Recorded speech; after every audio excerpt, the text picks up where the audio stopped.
Everybody, it's me again. I want to do a full moon part two.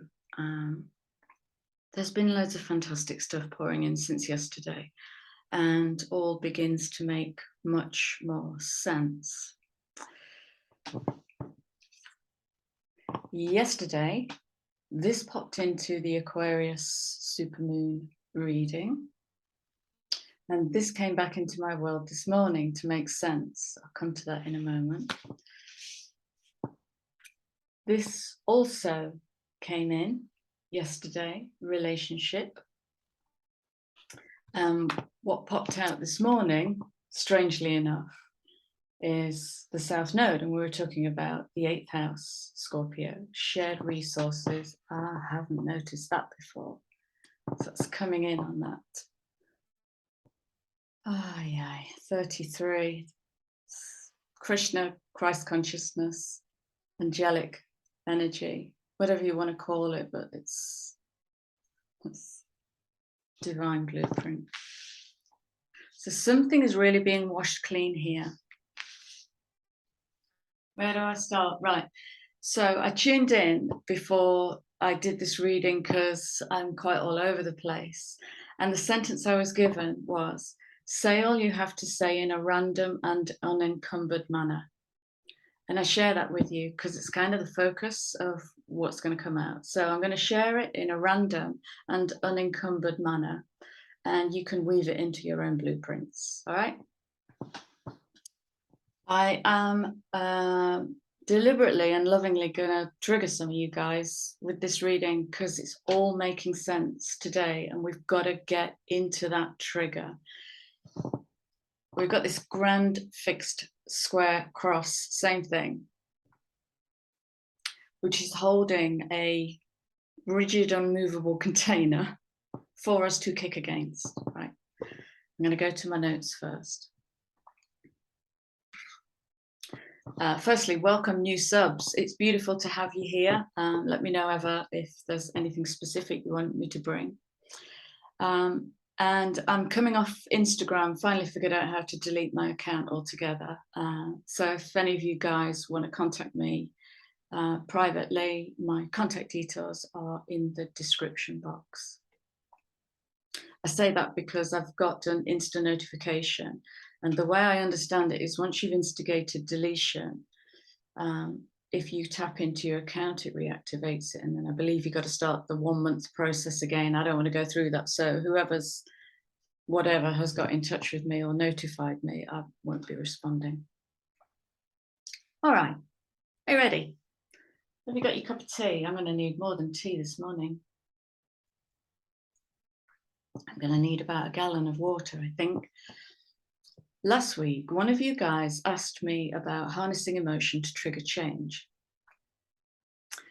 And I'm going to put a link at the top of the description box to a scene from the film Bridesmaids. I cannot more strongly urge you to watch the scene, because that's the energy that's coming in. All right. It clearly depicts what I've been trying to convey poorly. It's the how-to of how to harness the emotions, build a good head of steam, and break something down. And that something is our collective inability to rise and fight like warriors. And that's the energy that's coming in. And the clip is called I'm Life and I'm Here to Bite You in the Ass. Okay, so I'm going to put that at the top of the description box. And it's a scene between Kristen Wiig, who plays Annie, and Melissa McCarthy, who plays Megan, in my humble, two of the funniest women on TV at the moment. Right. So this bad boy came in this morning, and on my feed appeared the sidereal equivalent for the Aquarius full moon, which of course is happening in Capricornius. Capricornus. So I'm going to start with a sidereal quick energy grab. I don't want to bury into astrology today because there's a bigger message coming through. So at the moment the moon reaches full phase, it will be in the constellation of Capricorn. Dun, dun, dun. Okay, so Capricorn, as depicted as the water goat, has a tail, and in the tail is a fixed star called Nashira. Nashira's mythology is the bringer of good news. Okay.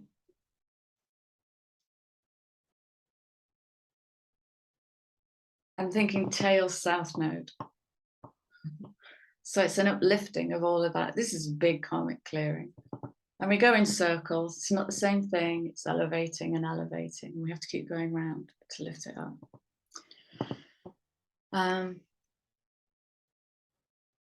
Take out the word fixed. Let's say Nashira is a star. I'm not sure if she's a fixed star.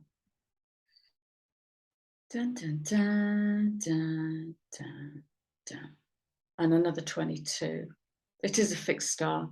So Nashira is a fixed star. She'll be at 22 degrees of Aquarius. All these 22s, look. So, meaning the lucky one or the bearer of good news. So Nashira causes overcoming by evil, which is turned into success. Okay. I hope I'm starting to push your buttons now. So, deep breath. A deep breath does not look like. A deep breath looks like.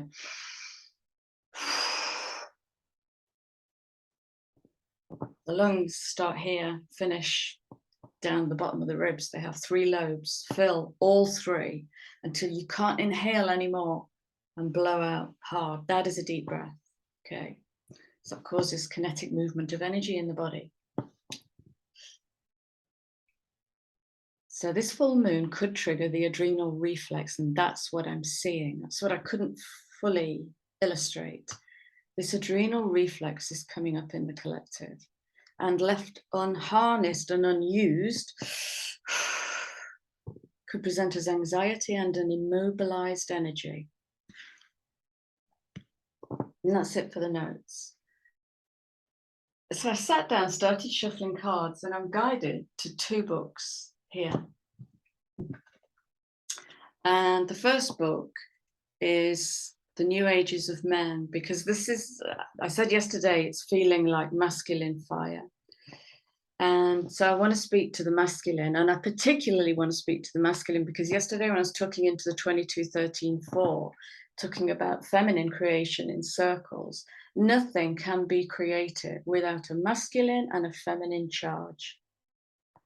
Without receptivity of the feminine, action, and the container of the masculine. It's the 3 coming into the 4. Okay, so the sacred relationship of feminine and masculine is she has to trust that when she brings it in, he will be there to hold. Okay, this is just the archetype of the feminine, receptive, bringing it in from the void, and the masculine acting upon it without exerting his own will. This is serving the higher purpose. It's free from ego. It's 18-9 energy. When we let go of egoic will and we surrender to the collective 9, the collective Aquarius, it's all coming in. I love how the whole wheel is weaving itself together. It's almost like very little distinction between signs. All right. So I randomly opened the book to response and ability. I feel the true nature of the word responsibility can be found in its component parts, response and ability. The mark of a man is his ability to respond to change, and this is the part that's being unfrozen. To be able to go with the flow and continue developing. It's that constant process of change. The majority of our uninitiated young men don't want to grow up, and this reflects our youth-obsessed and individualized culture. The obvious and delightful aspects of being responsible are very important to the future of our culture. The benefits of being a father, Capricorn, Saturn, are well worth listing. He is in a loving and caring relationship with his partner, and there is a mutual trust. It's the trust between the feminine and the masculine. Mutual trust, knowledge, and respect within the relationship.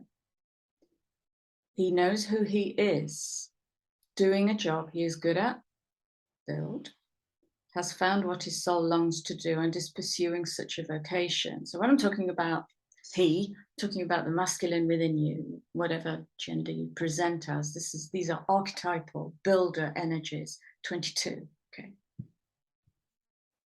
This means he is not an apprentice anymore, but a skilled worker, someone who can be relied or depended upon. He takes on these jobs and sees them through.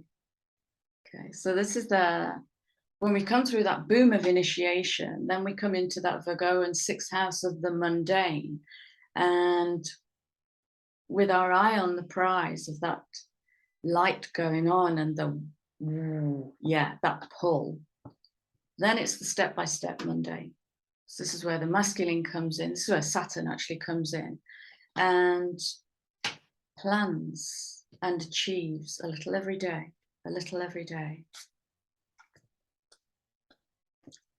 Sees them through, takes responsibility for their completion, and is reliable. He knows what he can do and what he can't do. He takes risks, but he calculates likelihoods and he judges well. Now, that's a big thing. In a world that wants to dictate how we think and feel and be, to be in the autonomy of when to take a risk, how to calculate likelihood without getting attached to the outcome, because society wants a certain outcome, and making good judgments, well, that relies upon a healthy gut response. Okay. He is secure, is always there, can be relied upon to give of his best. When he does something, there is an authority to his actions, Saturn, Capricorn. He is able to explain why and how he does things. He is responsible, right? He is able to explain why and how he does things, okay? So when he can do that, free from the intellect as the henchman for the ego, then he doesn't need to justify or defend. He just explains and that's it. He's responsible for his partner and his children, and he takes on the ability to respond to their needs and the needs of his family. Okay, so there's that 9, serving. It's being in service without being in servitude. So that's New Ages of Men by Nick Clements. And it was one of my study books for all the work I used to do with the military. Right. And then, not wanting to be left out, in comes Eros. And this really is about the deletion of the feminine throughout the ages. And this little paragraph. And that is how we are. Our language is depleted and gangrenous. Our arts are vapid and cold. Our lives are furtive and thwarted.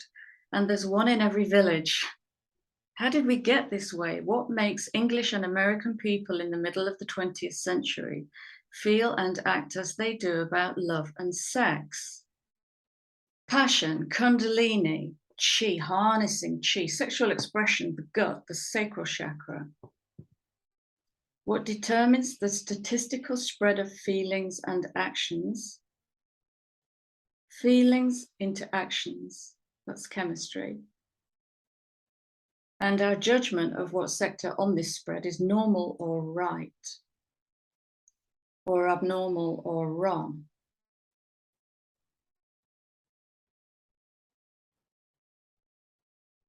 And what the author is saying is, think of that concept in terms of normal or natural. Normal is normalized behavior. It is a behavior that bows to courtesy and politeness and an unwillingness to rock the boat, shake the foundation. Natural is the thing we don't say in that moment. It's the thing we don't do in that moment, but every impulse in our body is going, Right, so normal versus natural.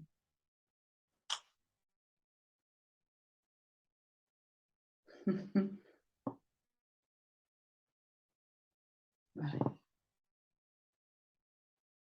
So I'm going to go actually to Black Moon. And I'm going to ask for small messages about the true full moon in Capricorn.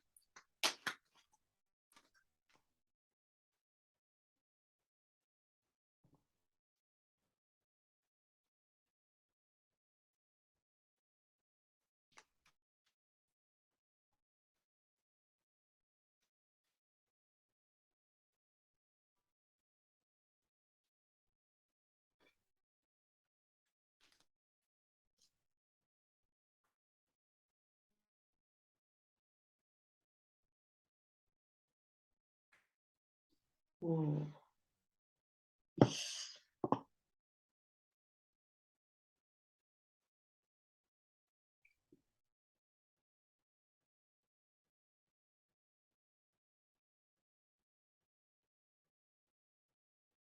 Hmm.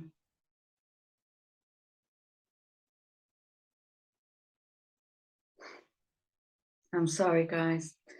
There's a lot coming in with these 3 simple little cards.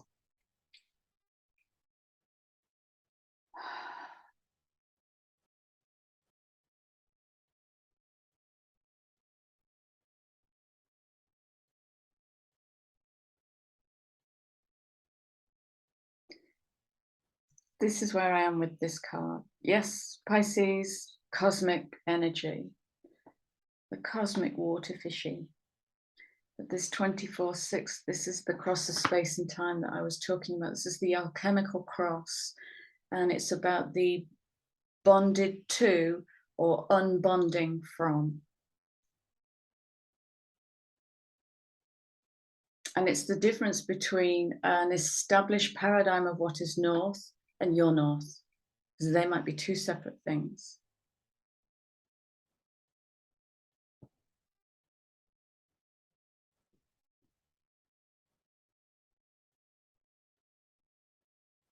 And Jupiter's coming in. I think Jupiter is retrograde in Aries, and then I think it's going to move into Pisces and come back to Aries. You might have to check that out, but Jupiter is the expander, but it's retrograde, so it should be a steady energy, but it's going to pull our focus to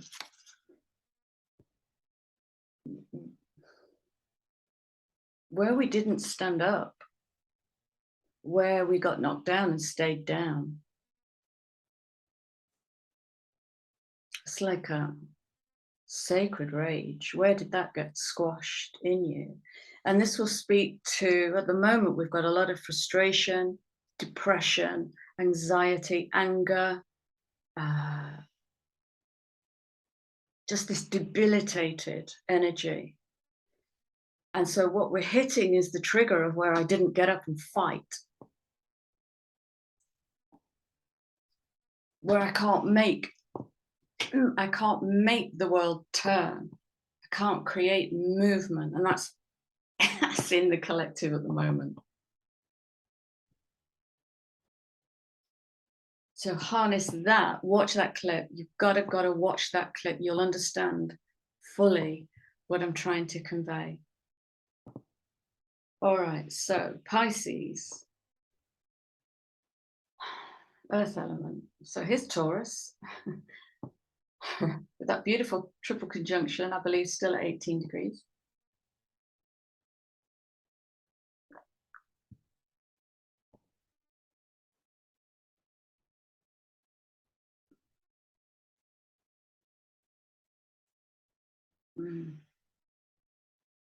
Wow, this is a beautiful energy. So this is about bringing that blueprint in to purify karma. It's to purify what am I trying to say? I went to a tree there and seeds, the planting of seeds, and what seeds have we been planting? Have we been planting the seeds of normal or the seeds of natural?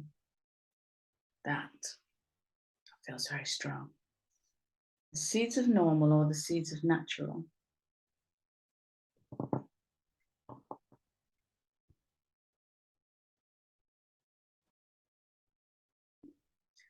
Yeah, yeah. So this is a strong masculine number, 40. And it's coming in on that feminine water element of sensing.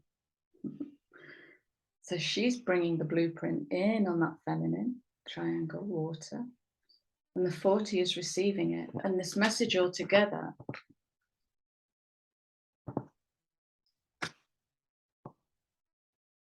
it's, I believe. That's the power of autonomy. I believe. Doesn't matter what anybody else says. Doesn't even matter if it's right or wrong. That belief will come from your gut. And if it's coming from the gut, yeah, trust it. Stability. We're building our own stability now. And sensing.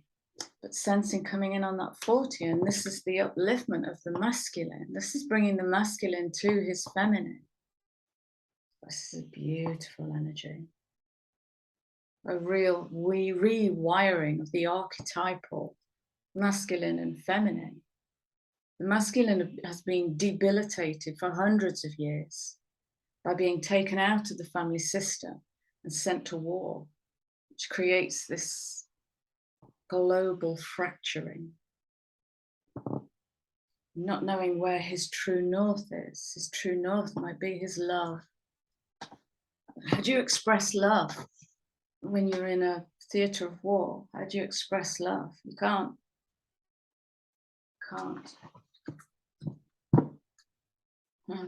Wow, that came out yesterday as well. 7th house is literally the house of relationships, partners, marriage. Oh, look at this, the divine alchemical marriage. It's the 24/6, the divine alchemical marriage. So the real opportunity here being held in this fixed square is to grab the feminine and grab the masculine, however you present in gender. It's to grab both of those elements and move with them. And that might feel scary because we've been told what to do most of our lives. In society, I'm generalizing. And so we have this adapted response, which isn't natural. It's normal. I said to somebody the other day, it would help if you could remap to your weird as normal, if you could remap your weird to normal. All right, sacred rebels, we need some rebellious energy because Uranus is in the house. Thank you. Rebel. Look at me, what an anarchist. Lovingly, no. Sometimes it, yeah. Wow, wow. Huh. Look at that, isn't that beautiful? 40 into the 41.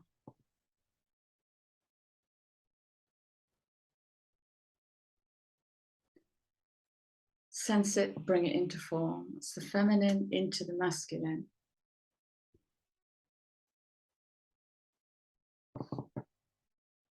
This is the divine twinning within. This is the divine twinning, that 33. It's that divine twinning. It's nothing to do with, oh, meet the love of my life. Love of your life is you. You big ninny.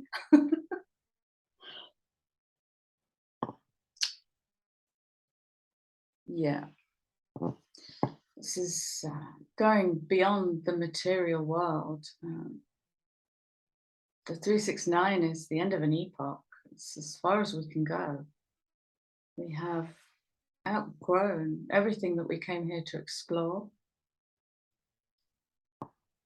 And this is the upliftment. And like I keep saying, you know, when the structures are coming down, and they are coming down, all we will be left with is our intuition, our gut, our connection to source.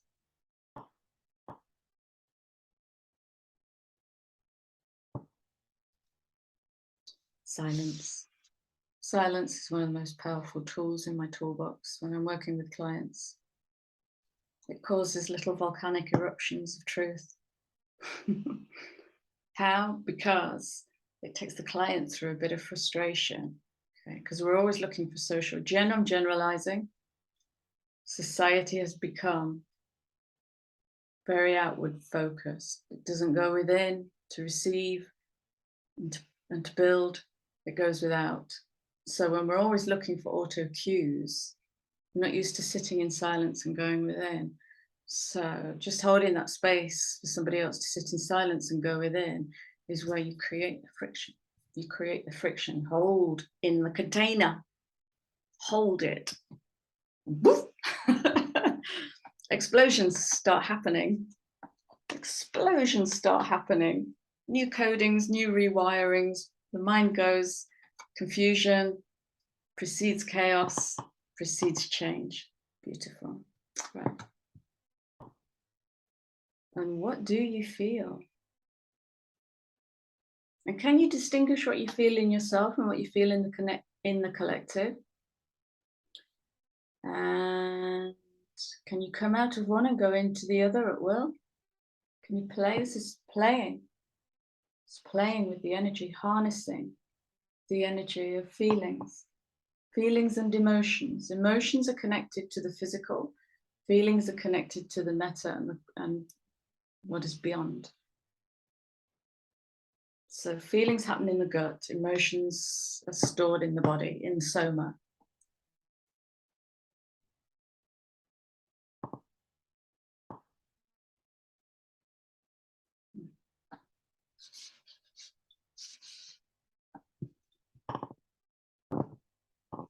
Sorry.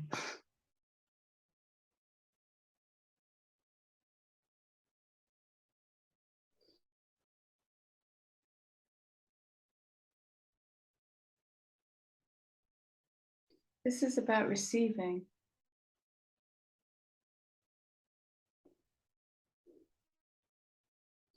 And one of the most beautiful transitions I see in others that I work with is literally when spirit comes in and it just burns us to ash. It reduces us to ash. And it's so humbling that these beautiful tears come. It's beautiful. That's just such a beautiful energy, that. But this time might not look as graceful as that. It might look a bit like a film clip. I love that film. It's so funny. Oh, how interesting. Definitely, definitely the end of a massive cycle. 369, as far as we can come.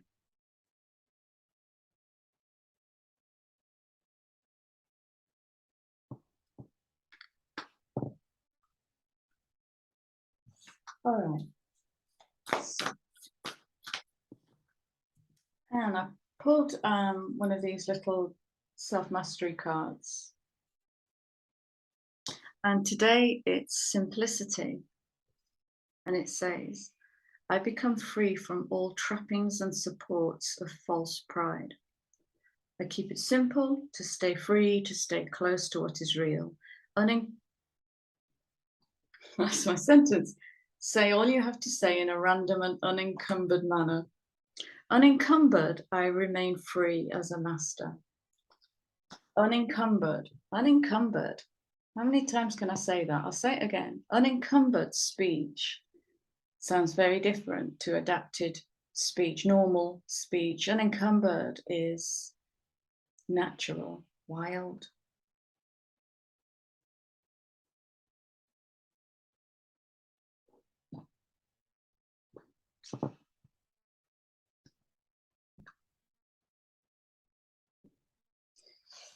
So you think about normal speech, normal conversation, and then you think about unencumbered speech between the masculine and the feminine.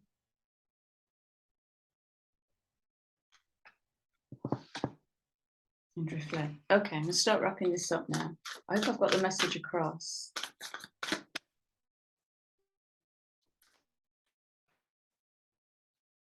How many different ways can this card come out?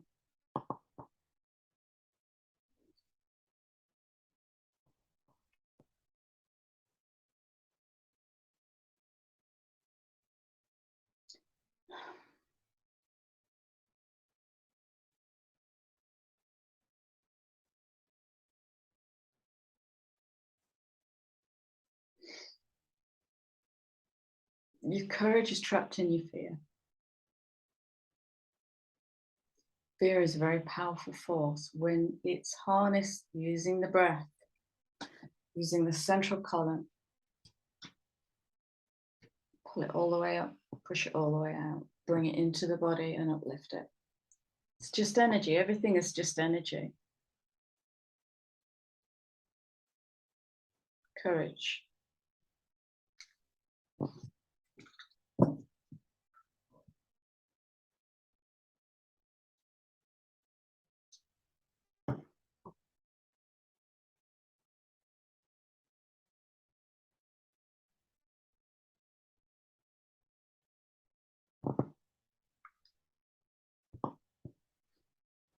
I've seen 4 dragonflies in the last 2 days.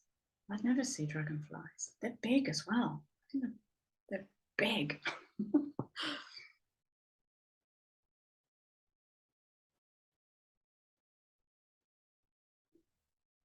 Yeah, for sure. What can I say about transformation that hasn't already been said? I won't bore you with that. Fulfillment.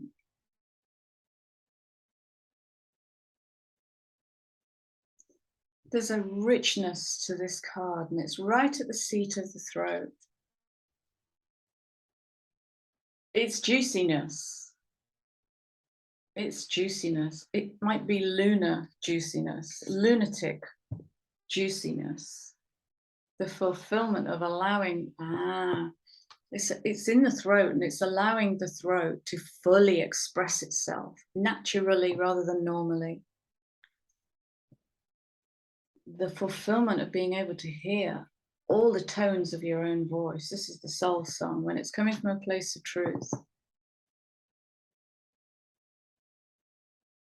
Beautiful.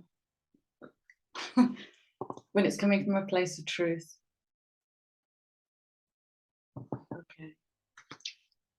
That's it. I don't know if these cards want to.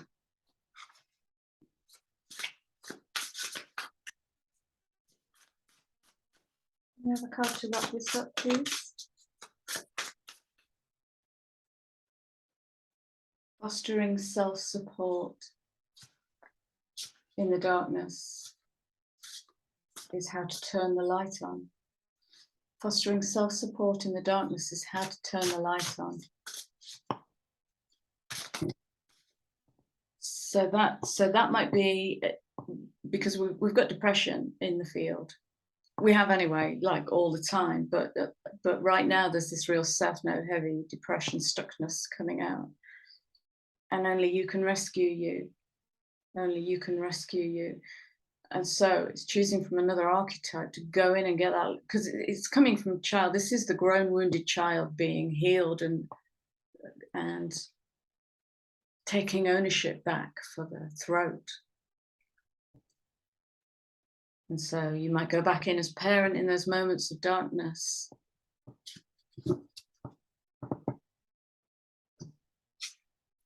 To liberate that child. Come on, get up. Get up. It's that energy. I think I brought that through the other day, didn't I? Get up.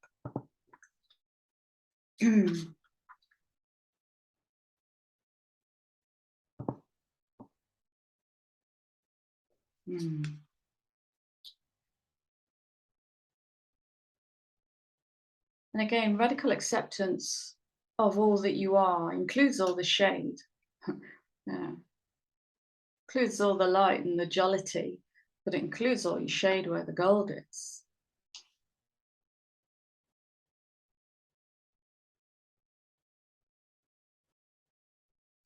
We can't be all of ourselves if there's still a part of ourselves we're shaming or guilting.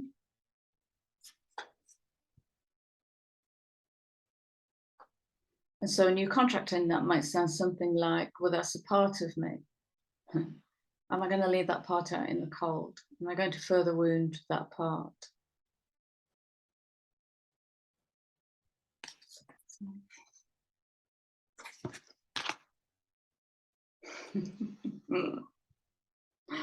Everything indeed is out of control. Let go and let God. That's a good final message. That's a good final message. Everything is out of control. Let go and let God. Okay, my darlings. Take care. Have a great week, and we'll no doubt see you all again soon. Much love. Bye bye.